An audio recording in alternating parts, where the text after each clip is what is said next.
আমি আমার শেকড়ের সন্ধান করি। আমার দেশের সংস্কৃতি, আমার জারি-সারি, আউল-বাউল, আমার দোতারা একতারা এগুলোকে আমি ভালোবাসি, বিশ্বাস করি এবং এর সাথে সাথে এইগুলা থেকেই আমার আধুনিকতা আসবে সংস্কৃতি অঙ্গনে, সেটাও আমি পছন্দ করি। আমি টুকটাক গান লেখার চেষ্টা করি, মানে গীতিকার না, মাঝে মাঝে আর কি লিখি।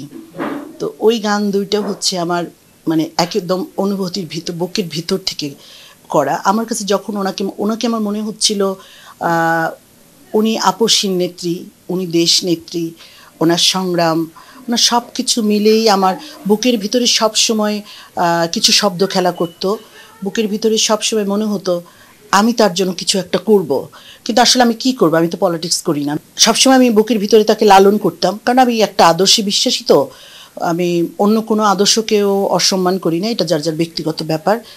তো সেই জায়গা থেকে আসলে আমি ওনাকে পেয়েছি আমার যখন বিয়ে হয়েছে তখন উনি আমার বিয়েতে এসেছিলেন। আমার বড় মেয়ে যেদিন হলো, ও হলো দুপুর 12টায়, 12:30টায়, উনি সেদিন রাত 1টায়। উনি তখন প্রধানমন্ত্রী, হাসপাতালে হঠাৎ করে এসছেন।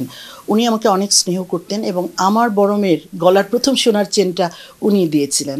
তো ওনার প্রতি আমার একটা ভালো লাগা সবসময় কাজ করে। আমি ওনার জন্য কিছু, মানে আমার বুকের কথাগুলো আমি আমার গানের মধ্যে লিখে দিয়েছিলাম। সেই গানটা এখনও আছে। আপনি কোটি জনতার মা 1 এবং 2